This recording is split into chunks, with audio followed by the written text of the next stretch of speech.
오늘 대대적인 반역이 일어납니다. 16장 1절부터 보니까요, 모세의 사촌이 나와요. 고라라고 하는 사람이 나옵니다. 그리고 그뿐 아니라 르우벤 지파 사람이었었던 다비단과 아람, 이런 사람들이 나와요. 그러니까 이 사람들이 파당을 만들어요. 조직을 결성한 거예요. 그리고 나서 거기에 더해서 이스라엘 자손 총회에서 택함을 받은 자, 그 회종 가운데 이름 있는 사람들이 나와요. 그러니까 사람들로부터 인정받는 저명한 사람들 250명이 세워져서 이들이 한꺼번에 반역을 꾀합니다. 자, 이들이 주장하는 게 이거예요. 16장 3절에 보니까 그들이 모여서 모세와 아론을 거슬러서 그들에게 이르되 너희가 분수에 지나는도다 라고 얘기를 해요. 분수에 지난대요. 자, 회중이 다 거룩하다. 그리고 여호와께서도 그들 중에 계시거늘 너희가 어찌하여 여호와 총회 위에 스스로 높이느냐라고 얘기를 해요. 왜 이런 생각을 하게 됐을까요? 자, 하나님께서는요, 자, 지금의 교회를 섬길 때를 비유해서 말씀드릴게요. 지금의 교회를 섬길 때 교회에 다양한 직분을 주셨습니다. 자, 교회를 섬기는 모든 하나님의 사람들은요, 하나님 앞에서 평등한 하나님의 자녀예요. 근데 하나님께서 맡겨주신 일들과 사명이 다 달라요.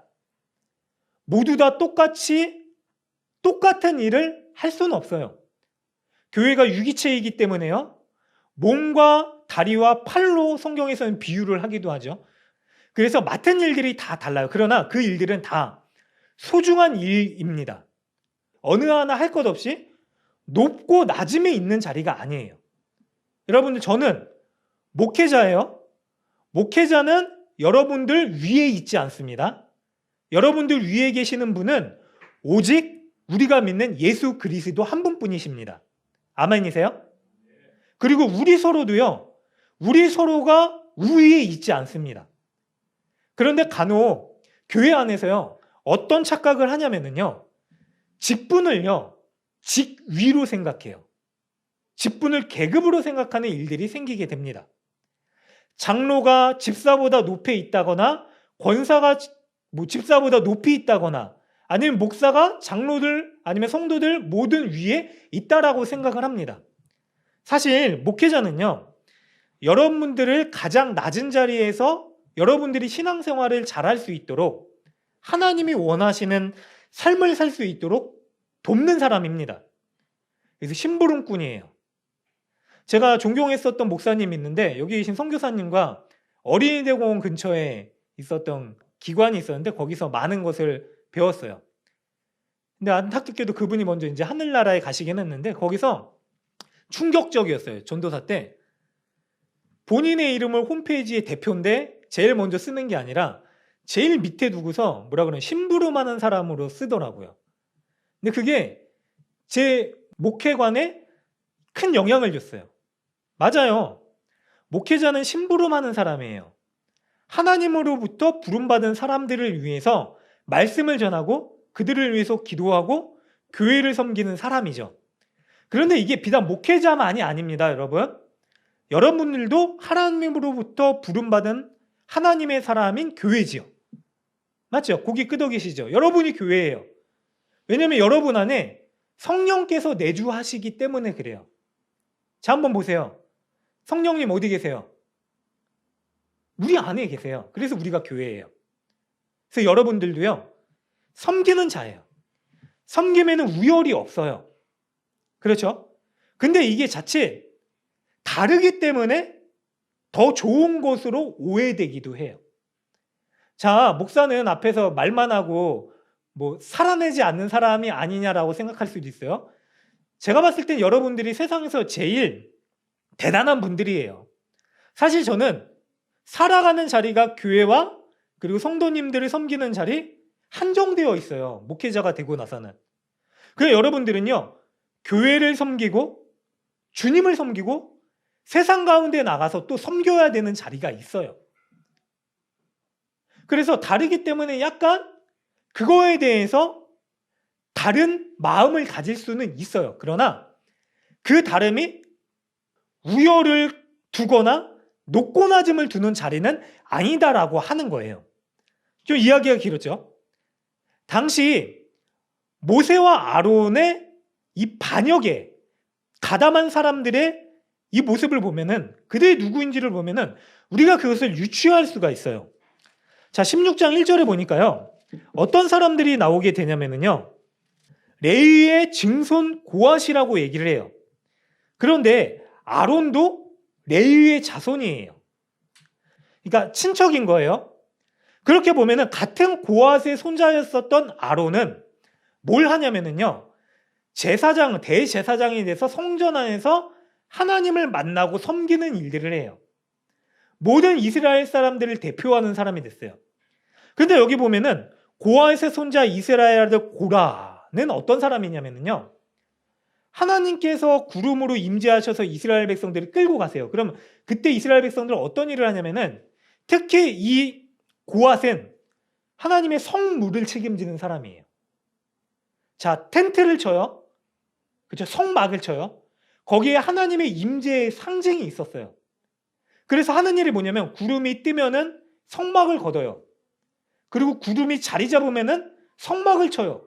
그리고 모든 성물들을 짊어지고 다니는 사람들이었어요. 어떻게 보면 육체적으로 힘든 사람일 수 있어요. 그렇죠? 달라요. 그래서 그런 불평을 할 수도 있어요.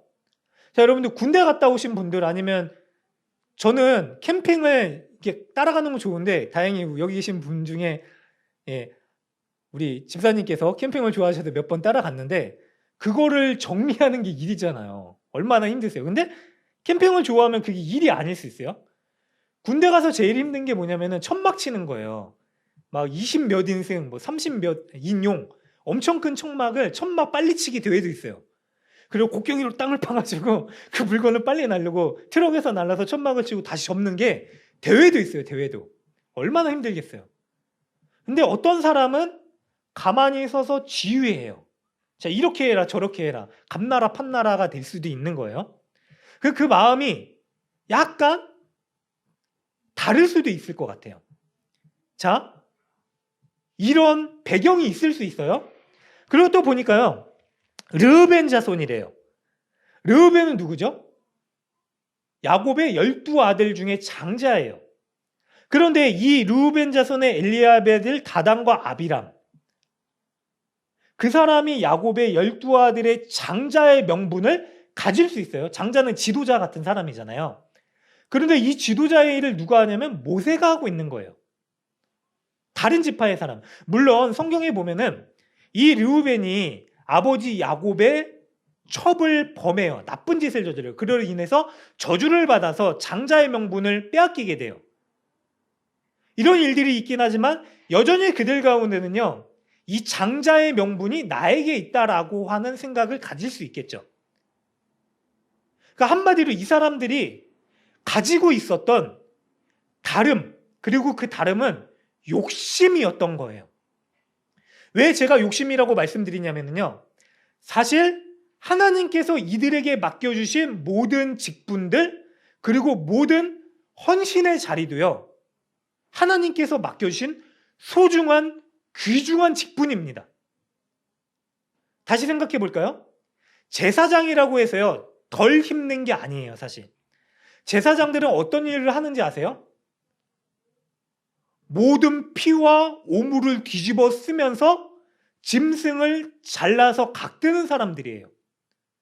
그리고 심지어요, 이 제사장 중에 대제사장이었었던 사람은 하나님의 임재가 있었던 이 성막이라는 천막이 있는데, 그 안에 또 지성소라는 곳이 있어요. 거기를 가려놨어요. 천막으로 가려놨어요. 휘장으로. 그리고 그 안에 들어가기 위해서는요, 하나님께서 말씀하신 대로 모든 정결 이례를 했어야 됐어요. 온몸을 거룩하게 하고 시체도 일주일 동안 만지지 말고 정결하게 하고 정결하게 하는 예식을 한 다음에 두렵고 떨리는 마음으로 목숨을 불사하고 들어가는 거예요. 혹시라도 내가 실수해서 하나님의 명령을 어겼을 때에는 하나님의 진노의 불이, 거룩한 불이 나와서 그 대제사장을 친다라고 성경에서 분명히 명시했거든요. 그러나 고아와 다른 고아 자손들은 하나님 앞에 이런 두려움의 형벌을 받지는 않았을 거예요. 그렇잖아요. 성경에 기록된 대로요, 아론의 자녀들이 있었습니다. 이 두 아들이 죽임을 당해요. 왜 죽임당했냐면 하나님 앞에 예배를 드리다가 하나님이 원치 않는 불로 예배를 드리다가 그 자리에서 진노의 불을 받아서 죽었다라고 하는 기록이 있을 정도로 대제사장이 집례하는 자리는 두렵고 떨리고 무서운 자리죠. 다른 거지, 힘듦이 다른 거지 우열이 있거나 서로 편한 게 있는 자리가 아니다라고 하는 거예요. 여러분, 목회자는요, 이 앞에 서서 말만 하는 자가 아니에요, 사실. 제가 하나님이 주신 말씀을 살아내지 못하고 전했을 때 제가 가장 목사 되기 싫어서 두려워했었던 이유 중에 하나가 뭔지 아세요?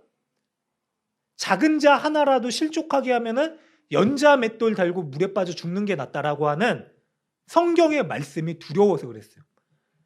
아니, 나도 제대로 못하는데 내가 누구한테 말씀을 얘기하고 차라리 나 혼자 책임지고 잘못되는 게 낫지 누구를 책임져? 라고 하는 두려운 말씀. 그런 거예요. 그런 의미에서 이 사람들에게 주신 모든 직분과 직위와 헌신의 자리는요, 동등하게 하나님께서 맡겨주신 은혜의 자리입니다. 거룩한 자리예요. 그런데 아까 제가 말씀드렸잖아요. 이들이 욕심을 냈어요. 왜 욕심이냐면은 하나님께서 맡겨주신 이 직분과 헌신의 자리를요, 하나님께서 맡겨주신 자리라고 생각하지 않았던 거예요. 그 자리를 탐욕의 자리, 더 높은 지위의 자리라고 생각을 했고요. 이걸 누가 주셨다 그랬죠? 하나님이 주신 자리예요. 사랑하는 여러분들, 오늘 교회도 마찬가지입니다. 우리 가운데서요, 다 다른 헌신의 자리가 있어요. 어떤 헌신의 자리든지 하나님 맡겨주신 교회를 섬기는 자리예요. 그 모든 자리가 하나님께서 맡겨주신 자리라고 하는 인식 때문에 우리는 그 자리를 소명으로 받고요, 거룩한 마음으로 기쁨으로 섬길 수 있는 거예요. 왜요? 하나님이 주신 자리이기 때문에. 근데 그들이 그 생각을 잊어버렸어요. 불평과 원망을 해요. 그 자리를 하나님이 주신 자리가 아니라 모세와 아론이 차지한 자리다라고 생각을 했습니다. 그래서 그들이 주장하는 논지를 보면은요, 이런 거예요. 누가 너를 우리 위에 세웠냐? 하나님이 세우셨잖아요. 언제 모세가 세웠습니까? 모세는 그 자리 하기 싫다 그랬어요. 근데 하나님이 가라, 내가 하라고 한 거다라고 하시면서 보내신 자리예요. 그리고 또 뭐라 그랬는지 아세요? 네가 우리의 왕으로 군림한다. 15절을 보면은요, 이렇게 얘기를 해요. 13절에 우리 위에 왕이 되게 하려느냐가 있죠. 그러니까 모세를 부당하고 착취하는 사람으로 만들어 버린 거예요, 이 사람. 근데 이게 사실이 아니죠. 모세가 항변합니다. 15절을 보니까 하나님 앞에 항변을 해요. 내가 그들의 나귀 한 마리도 빼앗지 아니하였고 그들 중에 한 사람도 해하지 아니하였나이다. 이 사람들이 얘기하는 거 이거예요. 네가 우리를 죽이려고 하는 사람이다 라고 하는 거예요. 근데 여러분, 모세가, 아론이 이 사람들을 죽이려고 하는 사람입니까? 아니죠.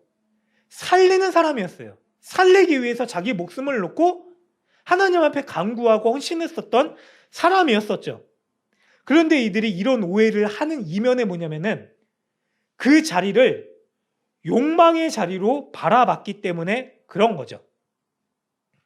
여러분, 우리의 삶도 그럴 수 있습니다. 하나님이 여러분들과 함께 하십니까? 안 하십니까? 지금 함께 하십니까? 안 하십니까? 교회를 떠나서 집에 가시면, 직장에 가시면 함께 하십니까? 안 하십니까? 그러면 그 자리는요, 하나님이 여러분들에게 맡겨주신 하나님이 원하는 자리입니다. 하나님이 원하시는 삶이 돼야 돼요. 근데 그게 때로는 내 맘대로 되지 않고 때로는 우리의 욕망 때문에 비교가 될 수 있어요. 저 사람은 저런데, 아니 저 사람은 저런데, 그러면서 욕심이 들어와요. 그럼 어떻게 되는지 아세요? 잘 안 될 때도 있어요, 사실. 하나님이 함께 하시는 자리라도 실패하고 주저앉을 때 있습니다. 그러나 하나님이 함께 하지 않으시는 거 아니에요? 하나님 함께 하십니다. 그럼 그 자리는 실패의 자리가 아니에요. 그런데 실패했기 때문에 아니면 뜻대로 되지 않았기 때문에 하나님을 원망해요. 이건 이 사람들이 생각하는 이치와 같은 거예요, 여러분들. 불평과 원망을 합니다. 우리 앞에 하나님이 어디 있는가? 누가 너를 우리의 지도자로 세웠느냐? 누가 하나님이 우리를 과연 일로 보냈느냐? 라고 하는 물음이 그런 거죠. 그러나 분명한 거는요, 하나님은 지금도 우리와 함께 하시고요, 우리를 하나님이 원하시는 자리로 여러분들을 보내신 거예요. 그리고 하나님이 보내신 여러분들에게는요, 하나님이 함께 하시기 때문에 실패하는 자리가 아니다라고 하는 겁니다. 그걸 믿으시기 바랍니다. 그래서 우리가 속한 자리에서는요, 높고 낮은 자리가 따로 있는 게 아니에요. 하나님 앞에 순종하는 자리가 되어야 되는 거죠.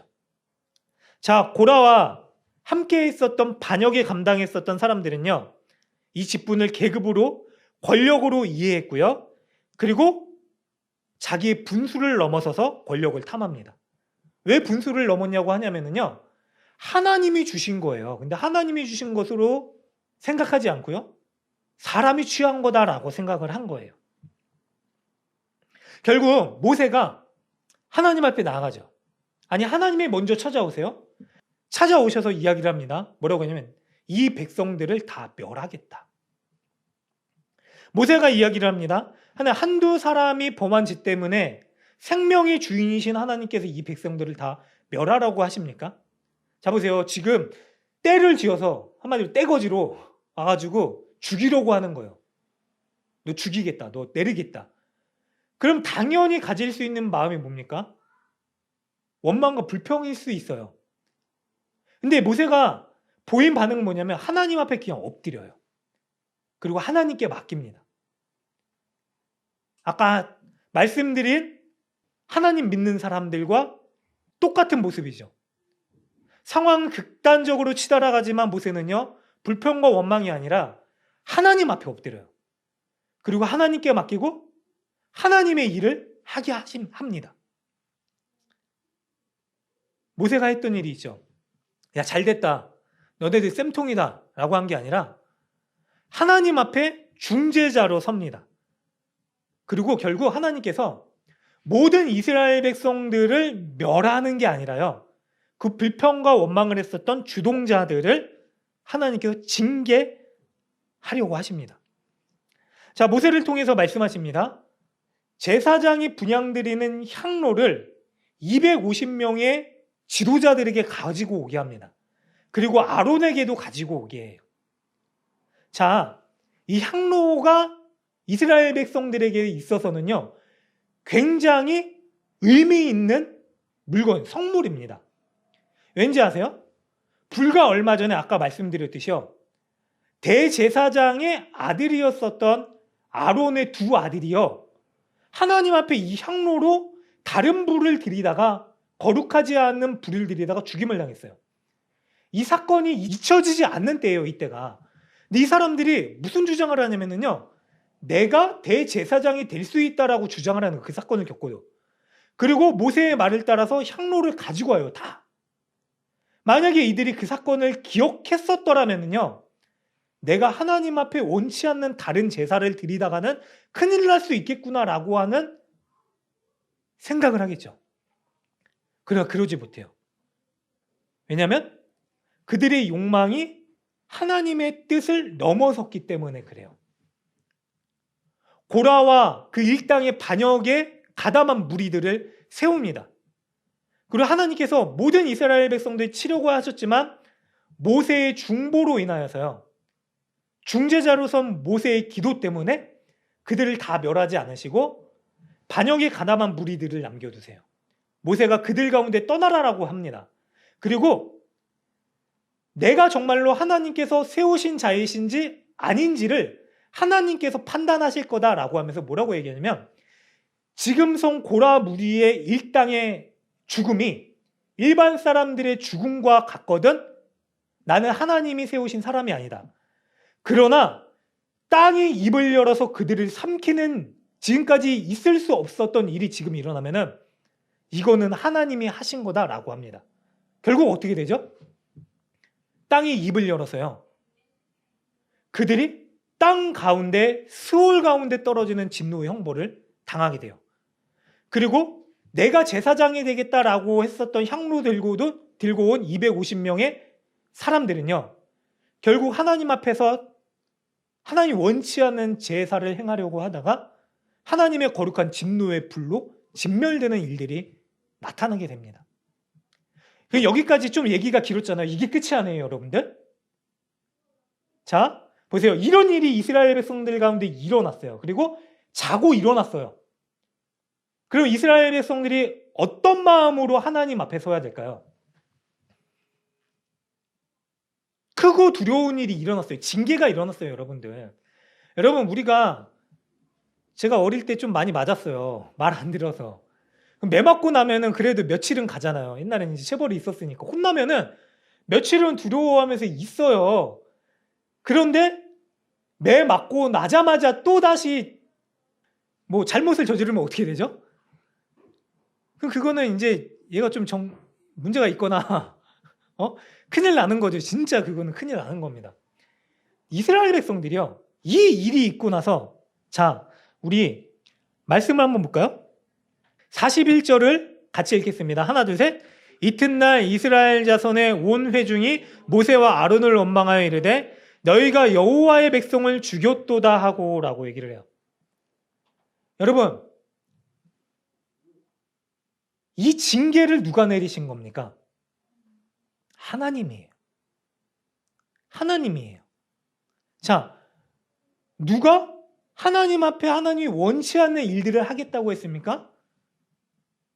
반역과 원망에 무리에 가담했었던 사람들이에요. 맞죠?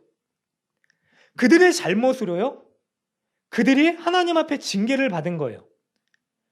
바로 그 징계를 눈앞에서 목도하고 경험했어요.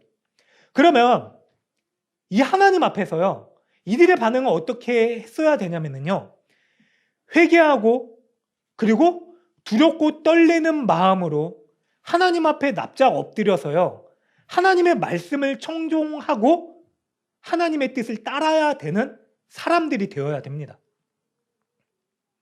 근데 이 백성들이요, 얼마나 패역했냐면요, 하루가 지나자마자, 눈 뜨자마자 하나님 앞에 다시 원망과 불평을 하는 거예요. 모세와 아론을 향해서 불평과 원망을 하지만은요, 이 불평과 원망은 하나님이 세우신 하나님의 권위에 하나님의 일이에요. 이 모든 것들이 이스라엘 백성들을 인도하고 구원해내고 이끌어 가시는 일들, 그리고 하나님이 사람을 세우셨어요. 율법을 주셨어요. 그래서 너희들은 이런 일들을 해라라고 하신 모든 직분들에 대한 권위에 도전하는 거예요.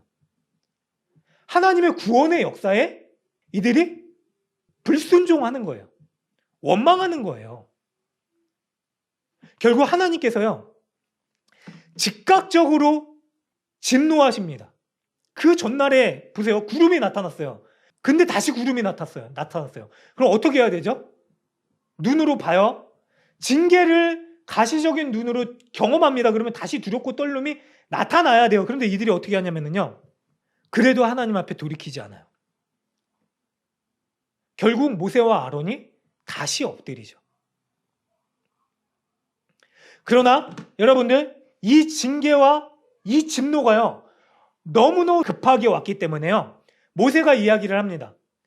대제사장이었었던 아론을 보내서요, 너는 급히 가서, 자 보세요, 45절에 너희는 이 회중에서 떠나라, 내가 순식간에 그들을 멸하라 하노라 하심에 그 두 사람이 엎드리니라.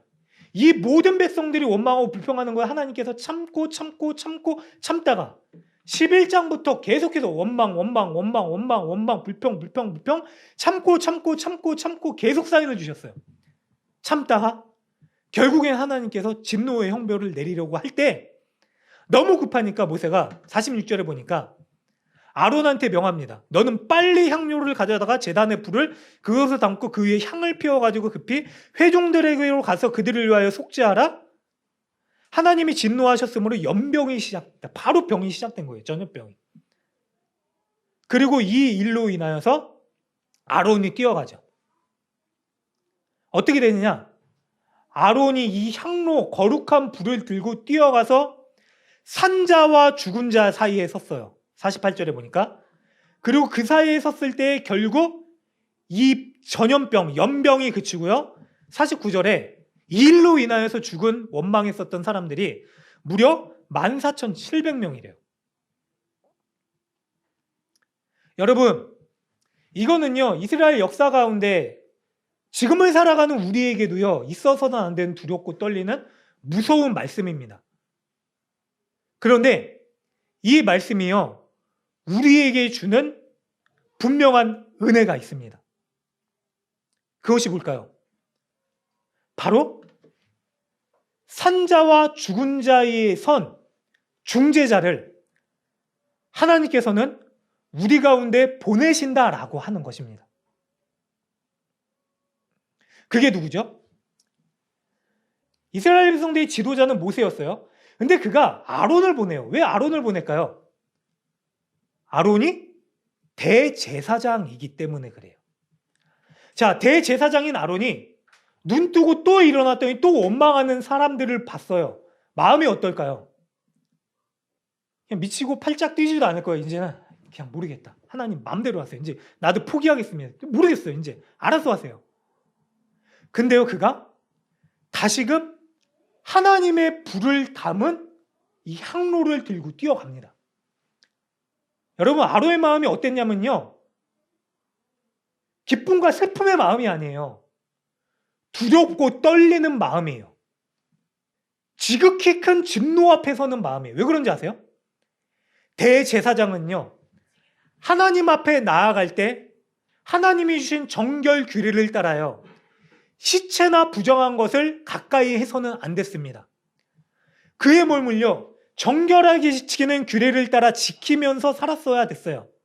그가 혹시라도 실수로 부정한 것을 만지거나 부정한 자리에 있다가 하나님 앞에 나아갔을 때 그는 즉시 하나님의 진노로 끊어지게 됩니다. 보세요, 여러분들. 이 사건이 있기 전에 바로 하루 전날요, 이 향로를 들고서 있었던 아론 앞에 어떤 일이 벌어졌습니까? 하나님 앞에 원치 않는 제사를 드리겠다라고 했었던 이스라엘 백성들이요, 하나님의 진노의 심판을 받아서 거룩한 불 가운데 끊어지는 사건이 발생했어요. 그럼 아론의 마음에 이 향로를 들고 가는 게 그냥 두려움 자체였을 거예요. 덜덜 떨면서 혹시라도 향로가 넘어지면 어떡하나, 혹시라도 저 앞에 있는 죽음을 보면서 내가 하나님 앞에 끊어지면 어떡할까라고 하는 두려움 가운데 하나님의 임재의 불, 이 거룩의 불을 들고 뛰어가는 거예요. 여러분, 하나님의 중재자로 서는 일은요, 우리가 보기에 좋아 보이고 영광스러워 보이고 거룩해 보이는 자리가 아니라요, 내 생명을 담보로 두렵고 떨림을 무릅쓰고 하나님의 진노가 쏟아 부어져야 될 온갖 더러운 죄와 악의 자리입니다. 그런 자리를요, 하나님 앞에 끊어질지도 모르는 두려움을 무릅쓰고 나아가는 것이죠. 그리고요, 하나님께서 이 아론을 보내주심으로요, 결국엔 아론은 우리가 죄를 지을 때마다 계속해서 이 제사의 일들을 반복적으로 감당했어야 되는 사람이지만, 나중에 히브리서에서 증거하듯이요, 영단번에 하나님의 거룩한 제사를 단번에 드리시는 우리의 영원한 대제사장이신 예수를 우리 가운데 보내주셔서요, 십자가에 달리셔서 친히 대제사장이요 제물이 되셔서 하나님을 원망했었던 모든 죄인들 가운데 쏟아 부어져야 될 그 진노의 잔을 예수께서 십자가에 대신 뒤집어 쓰시고 우리를 위해 죽으시고 다시 살아나셨죠. 이 일은 우리에게 오신 예수 그리스도를 보내주시려고 하는 하나님의 약속이요 표징이었었던 것이죠. 그래서 우리는요, 그 예수를 유일한 소망으로 바라보는 자들이 되어야 됩니다. 여러분, 성경에서는요, 이 대제사장을 통해서요, 하나님 앞에 거룩한 제물에 향연을 드리게 하심으로 하나님께서 그 향기를 흠양하시고요, 모든 죄악을 사하여 주시겠다라고 얘기하셨어요. 그리고 신약 성경에 보면은요, 이 거룩한 향기를 주를 믿는 그리스도인들이 어떻게 적용해야 되는지에 대해서 명확하고도 분명하게 이야기를 합니다. 바로 우리를요, 그리스도의 향기다라고 얘기를 해요. 여러분, 우리 모두는 향기를 가진 자예요. 맡아보세요. 옆 사람 실례되니까 자기 몸을 맡아보세요. 어떤 냄새가 나세요? 육신의 채취만이 아니라요, 때로는 사람을 죽이는 향기를 내기도 하고요, 때로는 사람을 살리는 향기를 내기도 합니다. 하나님 앞에 죄인을 살리기 위해서 나아간 예수께서는요, 우리로 하여금 사람을 살리는 향기가 되라고 하셨죠.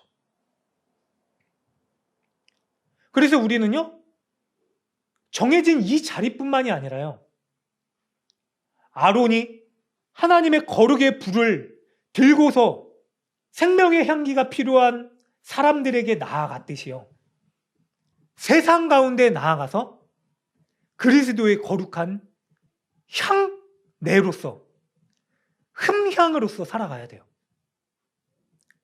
그 자리에는요, 이미 죽어 있는 자도 있고요, 죽어가는 사람들도 있어요. 그리고 죽어갈 사람도 있습니다. 살아있지만 죽은 자들도 있죠. 그러나 그 자리에서 우리가 어떻게 하나님 앞에 서야 되느냐?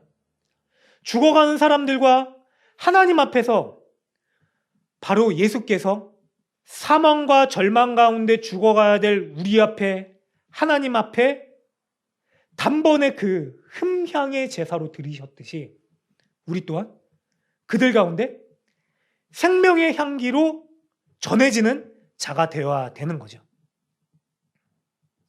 사랑하는 여러분들, 이 일은요, 쉽지 않습니다. 어렵습니다. 죽음 가운데 들어가야 되는 자리입니다. 세상은요, 하나님을 떠나서 하나님이 없다고 하는 죽어가고 죽어있는 사람들이 살아가는 자리입니다. 우리는 그 자리로 나아가야 돼요. 그러나 우리는 그 자리에서요, 죽어있는 사람과 같이 죽으러 가는 게 아니라요, 우리는 살기 위해서 우리를 살려내신 예수를 바라보고 그들을 살려내기 위해서 살리고 살아내는 사람들이 되어야 됩니다. 예수님이 분명하게 말씀하셨죠. 내가 진실로 너에게 이르노니 한 알의 밀이 땅에 떨어져 죽지 아니하면 그 한 알 그대로 있고 죽으면 많은 열매를 맺느니라. 한마디로 죽은 자를 향하여 죽으러 가라예요. 여러분들이 속한 자리는 어떻습니까? 여러분들은 어떤 향내를 가지고 살아가고 계십니까? 하나님께서 맡겨주신 우리 자리는요, 죽은 자와 산 자 사이에서 거해야 될 자리예요. 여러분들이 만나는 모든 사람들은요, 결국 여러분들이 살려내야 되는 사람들이에요. 나중에 우리가 하나님 앞에 살아가는 이 거룩한 삶을 살아낸 향로를 들고 예수님 앞에 설 때가 있어요. 그때 예수님 뭐라 그러실까요? 야, 그 향기 너만 맡아왔냐? 그 향기로 살리고 세우고 살아내는 사람이 되고 왔냐? 분명히 판단하실 일이 있습니다. 하나님은요, 주십니다. 맡기십니다. 그러나 맡기신 자에게는요, 분명히 찾으세요. 찾으실 때가 있어요. 그 은혜를 주신 이유를 찾으세요. 사랑하는 여러분들, 이제 우리가요, 예배를 마치고 그 자리 속으로 들어갑니다. 주를 전하는 자리는요, 죽은 자와 산 자 사이에서는 거룩하고도 두려운 사명이 있는 자리입니다. 그러나 그 자리는요, 감사함과 기쁨이 있는 영광의 자리입니다. 왜냐하면 여러분들을 통해서요, 누군가 천하보다도 귀한 한 영혼이 살아나는 자리이기 때문입니다. 오늘 이 말씀을 붙들고요, 다시 세상 가운데 나아가셔서요, 그 향기를 드러내시는 우리 모든 성도님들이 되시기를 주님의 이름으로 축원합니다. 그게 우리의 부르심이고요. 교회의 부르심입니다.